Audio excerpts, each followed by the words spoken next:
हाय student, भावना जाधव क्लासेसमध्ये तुम्हा सर्वांचं स्वागत. तर बघा, आपण faculty of commerce and management BCom third year 6 semester examination November December 2023 मध्ये झालेले क्वेश्चन पेपर आपण अभ्यासत आहोत.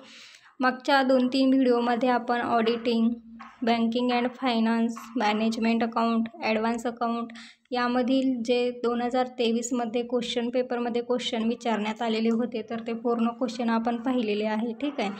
तर आजच्या व्हिडिओमध्ये आपण टॅक्सेशन ग्रुप म्हणजेच goods and service tax GST हा जो तुमचा थेअरी विषय आहे तर या विषयामध्ये कोणते क्वेश्चन विचारण्यात आलेले होते तर ते आज आपण पाहणार आहोत. हा सुद्धा पेपर 75 मार्क्सचा असणार आहे. याला टाईम 3 तास हा दिलेला असेल.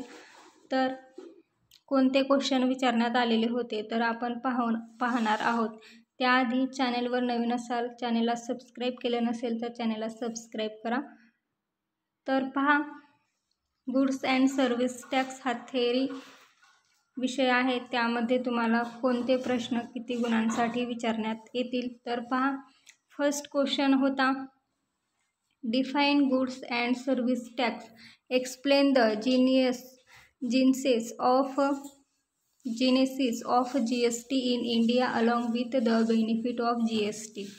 तर फर्स्ट क्वेश्चन हा कंपल्सरी 20 मार्कासाठी आहे. तुम्हाला मी सांगितलेलं आहे प्रत्येक व्हिडिओमध्ये, कारण हे काही विद्यार्थी लक्षात घेत नाहीत की फर्स्ट क्वेश्चन किती गुणांसाठी आहे. तुम्हाला त्याचा अभ्यास करायचं समजून जात नाही.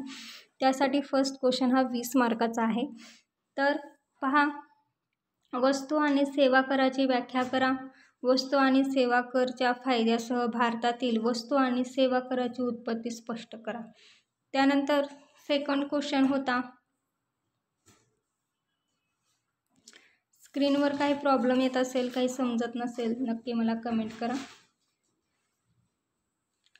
तर पहा, सेकंड क्वेश्चन विचारण्यात आलेला होता, Who can utilize the input tax credit under GST? What are the conditions for input tax credit? वस्तू आणि सेवा कर अंतर्गत इनपुट टॅक्स क्रेडिट कोण वापरू शकतो? काय आहेत इनपुट टॅक्स क्रेडिटसाठी अटी? तर हे स्पष्ट करायचं आहे. त्यानंतर यालाच और क्वेश्चन दिलेला होता, explain the concept of levy and collection under GST. 15 गुणासाठी एक क्वेश्चन असेल, कोणताही एक तुम्हाला सोडवायचा आहे. GST अंतर्गत आकारणी आणि संकलनाची संकल्पना स्पष्ट करा. त्यानंतर पहा, थर्ड क्वेश्चन विचारण्यात आलेला होता, एक्सप्लेन द रजिस्ट्रेशन. पहा, क्वेश्चन तिसरा, explain the registration under goods and service tax. Which person are compulsory liable for registration under GST. वस्तू आणि सेवा कर अंतर्गत नोंदणी स्पष्ट करा.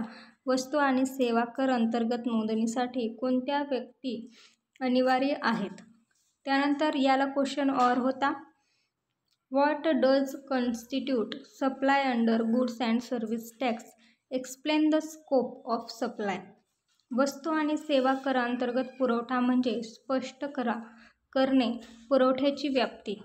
तर हा तुम्हाला तिसरा क्वेश्चन, याला क्वेश्चन और होता. तिसरा क्वेश्चन सुद्धा 15 गुणासाठी विचारण्यात येतो. त्यानंतर पहा, चौथा क्वेश्चन, तुम्ही याचं स्क्रीनशॉट काढून घेऊ शकतात किंवा व्हिडिओ स्टॉप करून क्वेश्चन लिहून घेऊ शकतात. तुमच्या आवडीनुसार तुम्ही कोणताही पर्याय वापरू शकतात.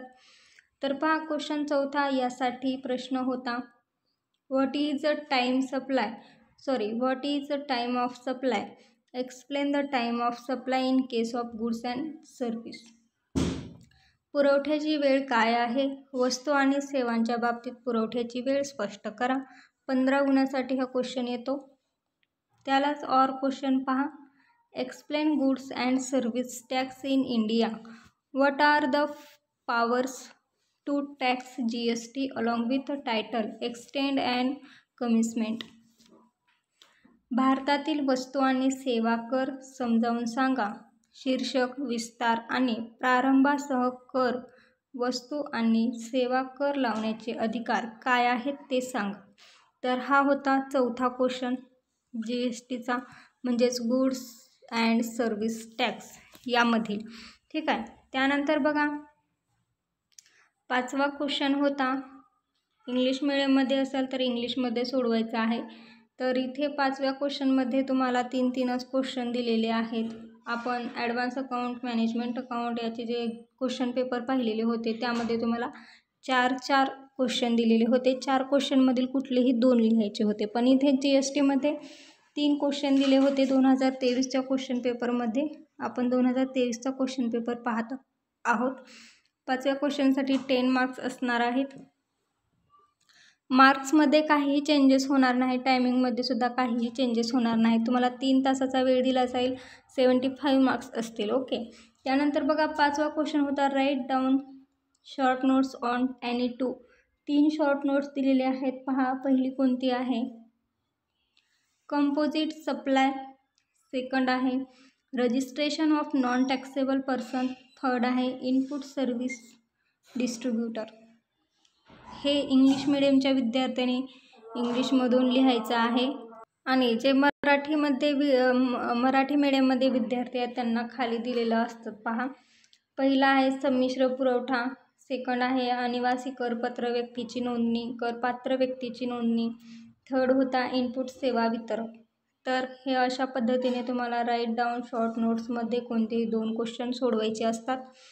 तर याचे जे आन्सर आहेत ते आपण पाहणारच आहोत. त्याआधी ज्या विद्यार्थ्यांच्या जास्त कमेंट असतील, म्हणजेच कसं, जर तुम्ही जास्त विद्यार्थी असाल बघणारे व्हिडिओ तर मी त्यावरती व्हिडिओ बनवणार. याच्या उत्तराची व्हिडिओ मी बनवणार आहे. आणि 1-2च जर कमेंटमध्ये सांगत असतील याचे आन्सर्स आम्हाला पाहिजे आहेत तर ते मला व्हिडिओ बनवण्यासाठी योग्य होणार नाही. त्याचा मी PDF तुम्हाला टेलिग्रामवरती शेअर करेन. तुम्ही टेलिग्रामला जॉईन करा. ओके.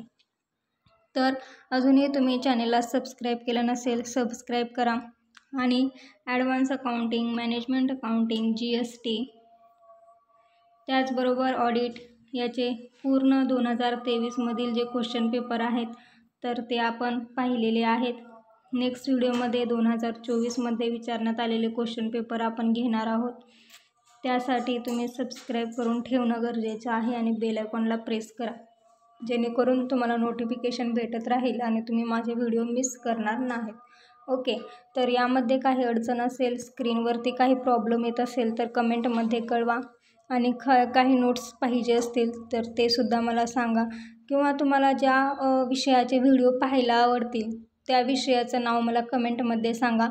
आपण त्या विषयावरती किंवा त्या सब्जेक्टवरती जास्तीत जास्त प्रॅक्टिस करून घेऊ, कारण तुम्हाला तो सब्जेक्ट खूप इझी जाईल. ठीक आहे. तर भेटूया आपण नेक्स्ट व्हिडिओमध्ये. धन्यवाद.